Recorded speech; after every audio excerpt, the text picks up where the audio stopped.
नमस्कार। जब हम किसी से बिछड़ते हैं तब उसे बोला जाता है वियोग। लेकिन ठीक उसका विपरीत देखा जाए तो अगर हम किसी से मिलते हैं, जुड़ते हैं तो उसे बोला जाता है योग। योग यानी कि जुड़ना। लेकिन आजकल के समय में एक ट्रेंड हो गया है कि शारीरिक तोड़ मरोड़ को सिर के बल उल्टा हो जाना, इसे हम बोलते हैं योग। लेकिन वास्तविकता बहुत ही अलग है।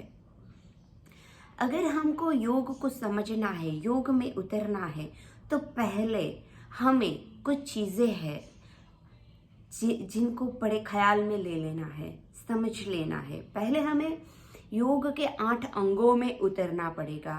तो वो क्या है? यम, नियम, आसन, प्राणायाम, प्रत्याहार, ध्यान, धारणा और समाधि। योग बहुत ही गहरा विषय है, बहुत ही गहन है योग, जो हमें समाधि तक यानी कि समाधान तक पहुंचा सकता है। हम अपने अस्तित्व को जान सकते हैं, आत्मा को समझ सकते हैं, परमात्मा को समझ सकते हैं। बरसों से हम एक्चुअल में जुदा नहीं है ईश्वर से, परमात्मा से हम कभी जुदा है ही नहीं। वो ख्याल हमें देता है योग। योग यानी कि जुड़ना। जन्मों जन्म से हम अपने पियो से मिलने के लिए प्यासे भटक रहे हैं। तो योग वो सीढ़ी है, योग वो साधन है जो हमें पियो से मिला सकता है, समाधान कर सकता है, समाधि तक पहुंचा सकता है। योग बहुत ही गहन गहरा विषय है। योग में उतरने से पहले हमें अपनी जीवन शैली में योग के 8 अंग को उतारना होगा। एक सर्कल है जो यम से शुरू होता है। योग कोई एक चीज नहीं है, एक पूरा सर्कल है जो यम से शुरू होता है और समाधि तक खत्म होता है। जब ये पूरा वर्तुल पूरा हो जाता है तब शून्य भाव आ जाता है। हम शून्य में पहुंच जाते हैं। निर्विचार आनंद ही आनंद, परम आनंद की स्थिति को पा सकते हैं। तो पहले यम को समझना जरूरी है। यम क्या होता है? हमारे संस्कार यानी कि सत्य, अहिंसा, क्षमा, दया, करुणा, ब्रह्मचर्य, ये जो सारे संस्कार है,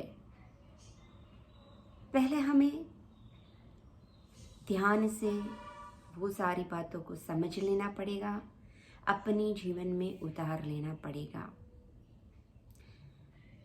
फिर नियम यानी कि अनुशासन। मैं यहाँ पे कोई बंधन की बात नहीं कर रही हूँ। यहाँ पे हमें बंधना नहीं है, क्योंकि कुदरत जो है स्वतंत्र है। कहीं से भी परमात्मा बंधा हुआ नहीं है। पेड़ पौधे, फूल पत्ते, पंछी, नदियाँ, झरने, पहाड़, कुछ बंधा हुआ नहीं है। हर जगह पे कुदरत है, कुदरत ही कुदरत है। यहाँ पे कुछ बंधने की बात नहीं हो रही। लेकिन नियम, अनुशासन शुरू के टाइम में होना जरूरी है। अगर आपके संस्कार, आपका यम सही है, आप अनुशासन नियम में रहते हैं, तब जाके योग का तीसरा अंग आता है आसन। ये भी शारीरिक तोड़ मरोड़ नहीं, शरीर को तिरछा टेढ़ा मेढ़ा कर लेना ही आसन नहीं माना जाता। आसन बहुत ही महत्वपूर्ण अंग है, क्योंकि अगर एक आसन को भी आप सही से साध लेते हैं तो आप समाधि तक पहुंचने के लिए अपना रास्ता सरल बना लेते हैं। हमने देखा है पहले के समय में संत महात्माएं, बड़े बड़े गुरुजी, जो ऋषि मुनिया थे, वो सब सिर्फ एक ही आसन को साध लेते थे, तप करते थे, एक आसन को साध लेते थे। क्योंकि कोई भी एक आसन को अगर आप साध लेते हैं तो आपके अंदर स्थिरता आ जाती है, स्टेबिलिटी, जो बहुत ही जरूरी अंग है। विचारों की स्थिरता, शरीर की स्थिरता, सांसों की स्थिरता, हमारे अंदर सब स्थगित स्थिर हो जाता है। सिर्फ एक ही आसन।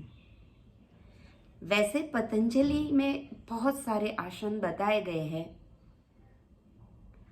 जिनमें से 84 आसन ऐसे हैं जो हमारे सरलता के लिए बनाए गए हैं कि 84 आसन में से आप कोई भी एक आसन, 2-4 आसन कर लीजिए।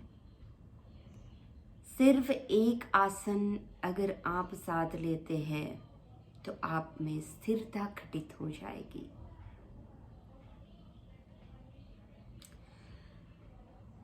फिर आता है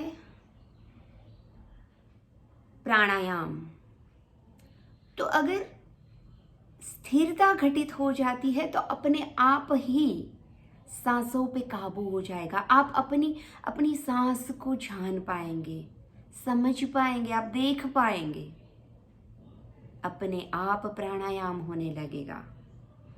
जैसे ही स्थिरता आती है, मन स्थिर हो जाता है, सांसें बिल्कुल हल्की हो जाती है, धीमी हो जाती है, काबू में आ जाती है और सांसों को हम समझ सकते हैं, अपने आप प्राणायाम होने लगता है। अब ये सारी मन की बात हो गई, तो एक बहुत ही जरूरी है प्रत्याहार।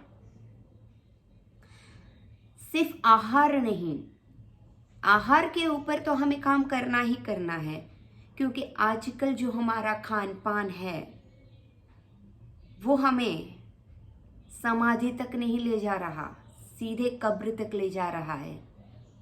आज का हमारा जो खान पान है, छोटे छोटे बच्चों में बीमारियां। एक समय था जब बड़े बूढ़े होके, बीमार होके मृत्यु की ओर चलते थे।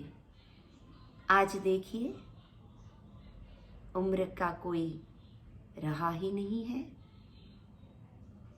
तो आहार के ऊपर तो हमें ध्यान देना ही देना है। आहार को समझ के, सोच समझ के खाना है, कुछ भी नहीं खाना है। लेकिन प्रत्याहार क्या है? जो हमारी पंच इंद्रिय है, हम अपनी पंच इंद्रियों को भी आहार दे रहे हैं। तो हमें अपनी पंच इंद्रियों को काबू में करना है। जैसे आप में स्थिरता आती है, आप में प्राणायाम घटित होने लगता है, आहार पे अगर आप ध्यान देते हैं तो धीरे धीरे आपकी इंद्रियों को आप समझ पाएंगे, इंद्रियों के ऊपर आप ध्यान दे पाएंगे और इंद्रियों को काबू में कर सकेंगे।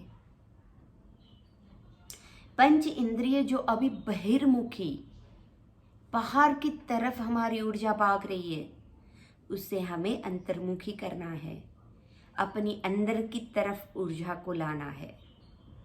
ये है प्रत्याहार। जैसे ही स्थिरता आती है, प्राणायाम घटित होता है, खान पान में फर्क होता है, इंद्रियां काबू में होती है, ध्यान अपने आप लग जाता है। आप अपने आप ध्यान में उतरने लगते हैं और धारणा भी मजबूत हो जाती है। साथ साथ में धीरे धीरे करके आप समाधि की ओर बढ़ने लगते हैं। एक समय ऐसा आता है जब समाधि की अवस्था को पा लेते हैं। तो योग है यम से लेकर समाधि तक 8 अंगों का एक वर्तुल है और हमें ये 8 अंगों को बराबर से समझ लेना है ताकि हम योग में उतर सके, समाधि को पा सके, परमपिता परमेश्वर प्रभु को पा सके, अपने अस्तित्व को समझ सके। योग बहुत ही गहरा विषय है। आज के समय में एक दिन होता है जिस दिन योग डे मनाया जाता है और अपने शरीर को टेढ़ा मेढ़ा तिरछा मिर्चा करके कुछ फोटोज क्लिक कर लिए जाते हैं और सोशल मीडिया पे डाल देते हैं और खुश हो लेते हैं कि हम भी योग करते हैं, हम योग को समझते हैं। जी नहीं, योग इतना छिछरा छिछोरा नहीं है। योग बहुत ही गहन विषय है, बहुत ही गहरा सब्जेक्ट है। आज के लिए बस इतना ही। अगले वीडियो में ज़रूर मिलेंगे। धन्यवाद।